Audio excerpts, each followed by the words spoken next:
আসসালামু আলাইকুম। Hello everyone, রোজকার মতোই ভিডিও নিয়ে চলে আসছি। তবে আজকের ভিডিওটা হবে একটু অন্যরকম।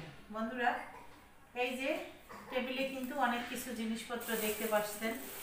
এখানে কিন্তু এই জিনিসপত্রগুলা মিলিয়ে আছে একটা ইমোশন। আর এই ইমোশন বা ভালোবাসার জায়গা থেকেই আজকের এই ভিডিওটা। আসলে ভালোবাসা কিভাবে প্রকাশ করতে হয় আমি জানি না, আর কিভাবে এই ভালোবাসা প্রকাশ করব সেটাও জানি না।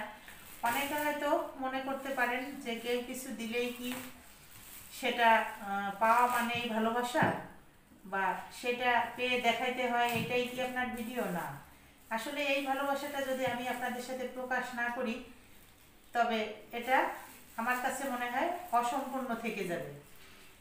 এই যে দেখেন,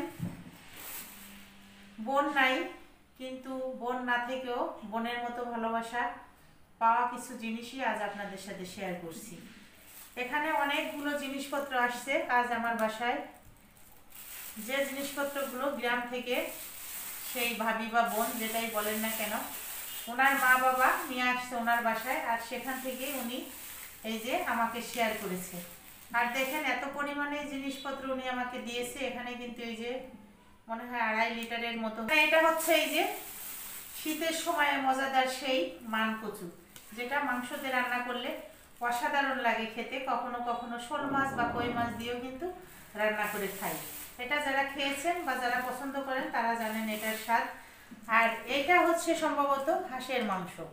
হাঁসের মাংসটা এই শীতের সময় তো এটার পছন্দ অপছন্দের তো আর কিছু বলার নাই। আমরা সবাই জানি যে হাঁসের মাংস খেতে শীতের সময় কতটা মজাদার হয়। আর এটা হচ্ছে আতপ চাল। বন্ধুরা, ভাবি আমাকে পিঠা তৈরি করতে খাওয়াইতে পারে নাই শীতের সময়ের পিঠা। কারণ হচ্ছে আমাদের এই মিরপুর এলাকায়, জানি না সম্পূর্ণ মিরপুরে কিনা, তবে আমি 14 নম্বরে থাকি, ইব্রাহিমপুর। এখানকার প্রতিটা বাসায় কিন্তু গ্যাসের খুব ঝামেলা, যেটা 6 মাস 1 বছর ধরে এই সমস্যাটা আমরা ভোগ করছি, এই ভোগান্তিতে আছি। তাই পিঠা খাওয়াইতে পারে নাই, কিন্তু আতপ চাল বাড়িতে বাসায় পাঠাই দিল। আর এই যে এটা হচ্ছে আমার সব থেকে প্রিয় বা ফেভারিট একটি খাবার।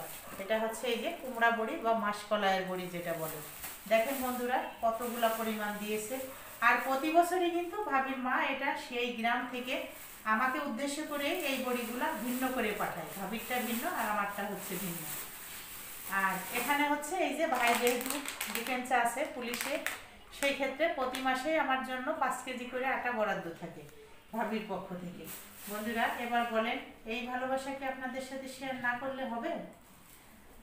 আর এই যে বন্ধুরা, এই ছিল বোনের মতো ভাবির দেওয়া ভালোবাসা। আর আমার কাছে কেন জানি মনে হলো যে এগুলো আসলে সবার সাথে শেয়ার করে আমি ভাবিকে অনেক বড় করতে চাই।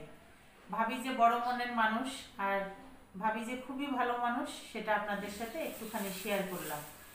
আসলে বোন যাদের নাই তারা তো না থাকার যন্ত্রণাটা অবশ্যই বোঝেন। তবে আমার নাই, আমার অবশ্যই যন্ত্রণা আছে। তবে এই যে ভাবির এরকম ভালোবাসা কিন্তু সেই বোনের যন্ত্রণাটা আমাকে একটু হলেও কমিয়ে দেয়। আর কি বলবো, আসলে ভাবির গুণাগুণ বা ভাবির ভালোবাসা আমি বলে শেষ করতে পারবো না। যেহেতু আমি একা, আমার কোনো বোন নাই, অনেক অনেক ক্ষেত্রে অনেক কিছু থেকে কিন্তু আমরা বঞ্চিত হই। আর সেই বঞ্চিত কিঞ্চিত হলেও কিন্তু ভাবি আমাকে পূর্ণ করে।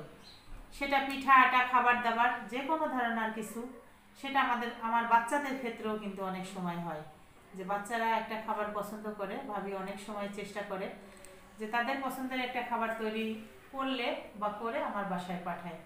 বন্ধুরা, পৃথিবীটা কিন্তু ভালোবাসা দিয়েই ভালোবাসা পাওয়া, এটা ঠিক কথা। তবে কখনো কখনো ভালো মানুষের ভালোবাসাটা অনেক বড় থাকে, যেটা আসলে কোনো কিছু দিয়েও শোধ করা যায় না বা শোধ হয় না। তেমনি এই ভাবি। আর এই যে ভাবির বাবা মায়ের জন্য, মানে খালাম্মা খালুর জন্য অনেক অনেক দোয়া আমার পক্ষ থেকে। আল্লাহ যেন খালাম্মা এবং খালুকে নেক হায়াত দান করে, সুস্থ রাখে, সুন্দরভাবে বেঁচে থাকে। ভাবির পরিবার সবার জন্যই আমার দোয়া রইল আমার পক্ষ থেকে। ইনশাল্লাহ এই শীতে চেষ্টা করব ভাবির দেওয়া বা খালাম্মার দেওয়া এই চাউল দিয়ে পিঠা তৈরি করে খাওয়ার। এখানে অনেকগুলো পরিমাণ চাউল আছে। যাই হোক, অনেক অনেক ভালোবাসা আর অনেক না থাকা বেদনার ভিতর দিয়েও এই ভালোবাসার পাওয়ার খুশিটা আমার বেদনাকে ভুলিয়ে দেয়। বন্ধুরা, হয়তো আমার মতো আপনাদেরও এরকম ভালোবাসার মানুষ আছে যাদের কাছ থেকে অনেক অনেক ভালোবাসা আপনারাও পেয়ে থাকেন। সবাই ভালো থাকবেন। এখানে আমার ভিডিওটা